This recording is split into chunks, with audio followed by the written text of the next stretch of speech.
Hello and welcome to the So What podcast, in which political economic analyst JP Landman discusses the issues uppermost in the minds of South Africans. You can find a written version of this content on JP's website, jplandman.co.za.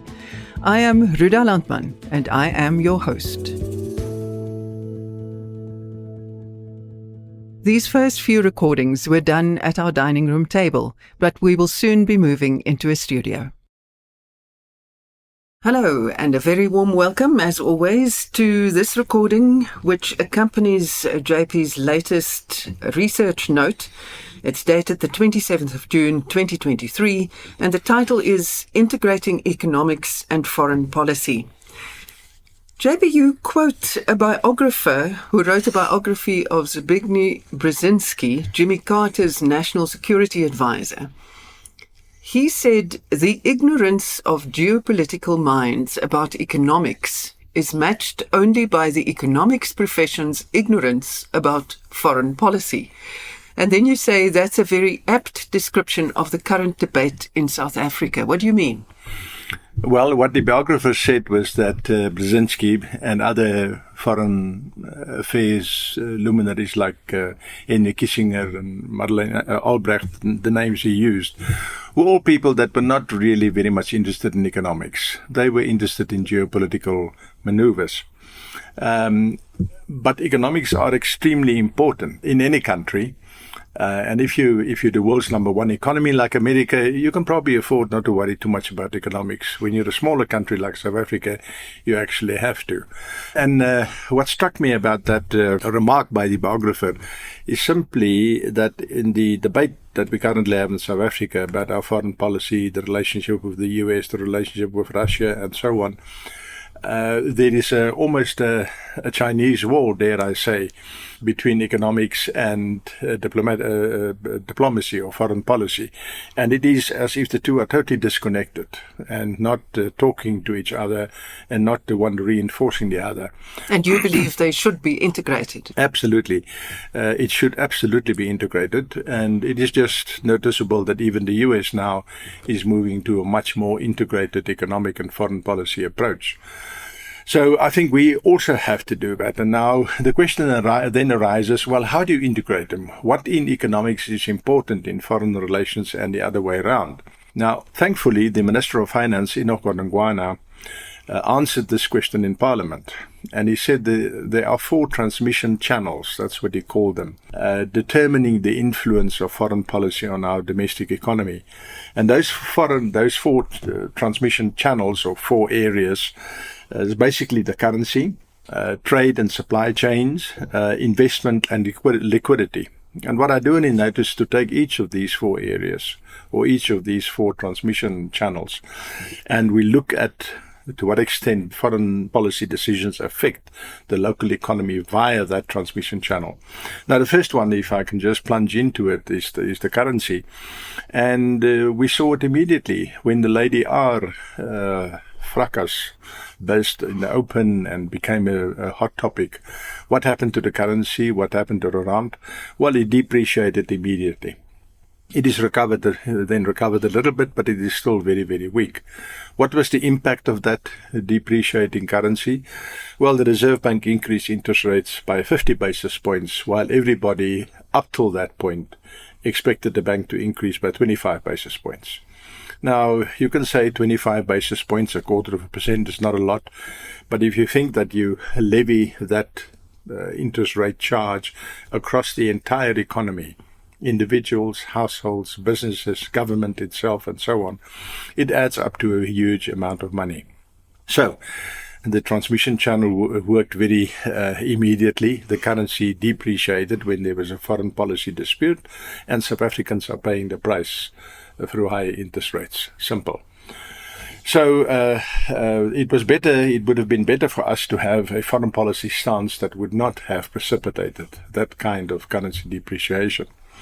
The second one is trade and supply chain. This is where the whole AGOA thing, African Growth and Opportunity Act, where that debate comes in. But of course, it's about much more than just AGOA. As the Minister pointed out in Parliament, it's not just trade, which is AGOA, it's also supply chain. We cannot by any stretch of the imagination produce everything that we need in the country ourselves. It's not possible.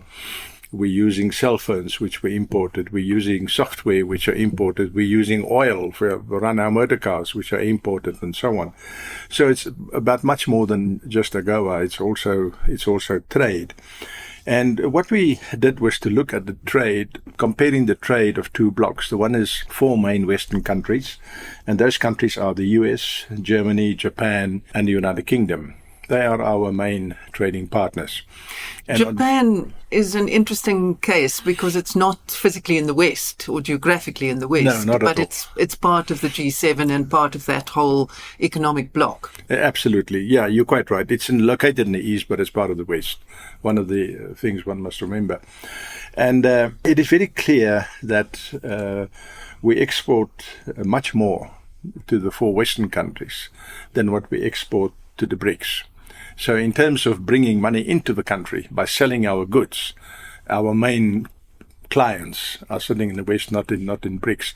In fact, the relationship is about 2 times. We export twice as much to the 4 Western countries than what we export to the 4 BRICS countries. If you move to the import side or the supply side, you find much the same thing. We import much more from the BRICS countries than what we import from the 4 Western countries. And 70% of the BRICS imports really come from China. I must just put that as a subnote. So it's not so much Russia, Brazil, even India. China is the main provider of imports into South Africa. But here is the point. We run a trade surplus with the 4 Western countries. We run a huge trade deficit with the BRICS countries, which basically means a deficit with China. Now, if you're a capital scarce country like South Africa, it is better to have a surplus than a deficit. A deficit has to be paid for. So we run a deficit with BRICS and we run a surplus with the West. You can clearly see that the surplus with the West is helping to pay for the deficit with the BRICS countries. And again, if that is where your clients are, if that is where the people are who buy your goods, it is appropriate, I think, to treat them with respect and maintain good relationships. I just want to point out to the listeners that those of you who are interested in the hard data, do go to the written note. There are very clear figures which illustrate everything that JP's just said. Yes, indeed, and that may be very useful. We're just talking conceptually. And while we're on it, can I recognize the contribution that was made by Peter Roux in the research for this note? He's the one who worked on the numbers and compiled the numbers. So there are 4 transmission channels, so 4 areas of impact. There's the currency, we talked about that. There is trade and supply chain, we talked about that. Just before we move off trade and supply chain, it is quite clear, if you look at the fact that we export about twice as much to Europe, or to those 4 countries rather, than what we export to BRICS. It is quite clear that it is much easier for South African exporters to get their products into those countries than to get their products into the BRICS countries. So there's clearly a whole area of work that needs to be done. And one would like to see the Department of Foreign Affairs, instead of embarrassing us internationally, rather help our exporters to get their exports into countries like China and the other BRICS countries. The third transmission channel is investment. And here we're talking about foreign direct investment. And again, the numbers which are in the written piece are simply overwhelming. We get 3 times as much investment from the 4 Western countries that we refer to than what we get from BRICS. And that would make sense. The BRICS countries, even China, are developing countries, and they would have less capital available. China may be the outlier, while the developed countries, the 4 countries that we're looking at, are mature economies, and they have more capital that they can disperse. So we get... They look for investment opportunities outside of their own borders. They do. And increasingly, Indian and Chinese companies are also doing it, but there are many more European countries or companies from those 4 countries investing in South Africa than they are from the BRICS countries. But the bottom line of this paragraph, for purposes of the audio, is 3 times more. We get 3 times more investment from those 4 Western countries than what we get from the 4 BRIC countries. And the last one is liquidity. And liquidity is an interesting one because liquidity is a little bit like your bank account. Sometimes you are overdrawn because you have to pay medical expenses, or you buy furniture, or you buy a car, or whatever, and you need credit. You need a bank overdraft. Now, the same goes for a country. When a country runs a current account deficit, it needs to finance that deficit in one way or another. You need a positive inflow on your capital account to pay for a deficit on the trade account. Now, South Africa, generally speaking, is a current account deficit country. We're not there every year, and there are now, in COVID and so on, times where we were not a deficit country. But generally speaking, we are. We're a capital scarce country. And when you need that overdraft, when you don't have capital to finance your needs, that's when you need liquidity. Now, where does the liquidity come from? It comes from essentially international private sector companies like pension funds, like insurance companies, like banks, who advance money to countries. They make what is called portfolio investments, or they can also make direct loans, in the case of a bank, into South Africa. That is how money comes in, and you use that money to finance your deficit. Now, these are not governments providing the money. I think that's very important to say. It's private companies that provide the money. And funds, pension funds. And pension funds. Yeah, that's what I mean by private. Pension funds, insurance companies, banks, and so on. Rich individuals, family offices, that sort of thing. Now, these people operate much more on optics. They obviously do their fundamental research, but optics affect them. And if you do silly things that make them risk averse, that is the term, and they become risk averse, then they don't supply you with the money. And you don't have liquidity. Now, what happens if you don't have liquidity? Well, you absolutely slow down the functioning of the economy. That is what happened in South Africa after 1985, or in 1985, when P.W. Botha made his famous or infamous Rubicon speech. Just before he made the speech, Citibank said they're no longer going to supply South Africa with liquidity. They stopped our credit lines, and we were forced into a dead standstill. Other banks, of course, other institutions followed Citibank. And from 1985 to 1993, basically a period of 8 years, we struggled with liquidity, and you see it in our economic growth numbers. Growth simply slumped, because what normally happens when you don't have the capital available to finance a deficit, it's like a household as well, you're forced to go into a surplus. You're forced to lower your expenditure so that you generate a surplus.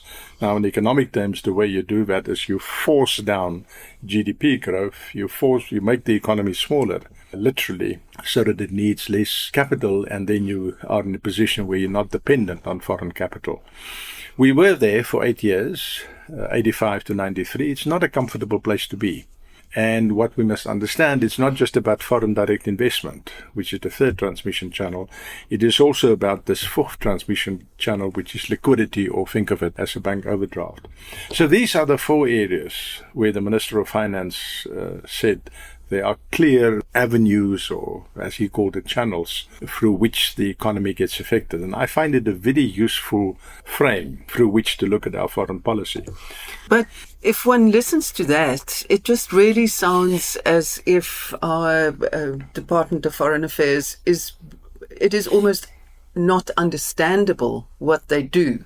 But then you put the other side on the piece of paper, and that is geopolitics. And yes. You say, no, we have to also look at South Africa's position in the world, and there is a rationality to their actions. No, absolutely. That is what Brzezinski's biographer said. He said the ignorance of geopolitical minds about economics is matched only by the economics profession's ignorance of foreign policy. And I think it's a beautiful summary, because if you now look at South Africa's foreign policy stance, what is it? Well, the first point to factor in is that South Africa accepts that the world is busy breaking up into 3 blocks. There is the Western Bloc, which is led by the US, and one can basically say the G7 countries, plus some smaller players like Australia, New Zealand, and so on. And it's not the West, because it includes, as you've pointed out, Japan, It includes Australia, which sits in the east. That's the G7 bloc. The second bloc that's forming in the world is China, and the countries very dependent on China, very much in the influence sphere of China. Now, the China bloc is not as cohesive and as strong at this stage as the G7, but it's forming, there's no question about it. And the third bloc is what is loosely referred to as the Global South. Now, who's the Global South? Well, it includes South America, the continent of South America. It includes Africa. It includes the Middle East. It includes India and even China. So you can see that is by far the biggest bloc in the world. It's also the least cohesive. Now, South Africa is part of the Global South. We are there by way of tradition. We follow the principles of the Bandung Conference of 1955, the non-alignment conference that was held there. And we basically say the world cannot be unipolar. South Africa is very much against a unipolar world, and we would like to see a multipolar world where everybody is treated with respect and dignity. And this Global South position that South Africa have will not be abandoned, and it will not move over into the G7 bloc simply because the G7 bloc is South Africa's most important economic partners, more important than the BRICS partners. So economically, we belong with the G7. Politically, we belong with the Global South. We want to stay clear of China. I think that is very clear. South Africa is one of the few countries in Africa where there are no Belt and Road Initiative projects. The same logic. If you're against a unipolar American world, you're also against the unipolar Chinese world. So we very much see ourselves as part of the Global South, and that position South Africa will not give up. So now the trick is to integrate these two things. Economically, you belong with the G7. Politically, you are part of the Global South. And then you want to maintain good relations with China because they're a huge export market, but they're also a huge supplier of goods in your supply chain. So we want to be friends with everybody, which is a perfectly legitimate and laudable stance. But then your foreign policy must reflect the fact that you want to be more or less friends with everybody. And you say it is possible because Brazil and India have given us examples. Yes, that's the important learning point. What I've done in the note is to compare South Africa's behavior with Brazil and India. Why Brazil and India? They're both part of the Global South, like us. They're both democracies, just like we are. They're both against the unipolar world, just like we are. But they behaved very differently in the UN Security Council in votes and resolutions on the Ukraine war. They took a very different stance from what we did. We did not display the nuance of Brazil and India. India, by the way, played the game very cleverly, and they have a very clear idea of what is their national interest. Why do I say that? Well, they refused to impose sanctions against Russia, and in fact they went and they bought oil from Russia. But they bought it at a huge discount. When the market price was running at about $80 a barrel, they were buying for $45. Now that's a lovely discount to get for your country. More than that, they paid for it in rupees, to such an extent that Lavrov, the Russian foreign minister, had to travel to Delhi, and he admitted, you can see the video on YouTube, he admitted that the rupees that the Russians now own, which sit in the Indian banking system, are of no use to the Russians.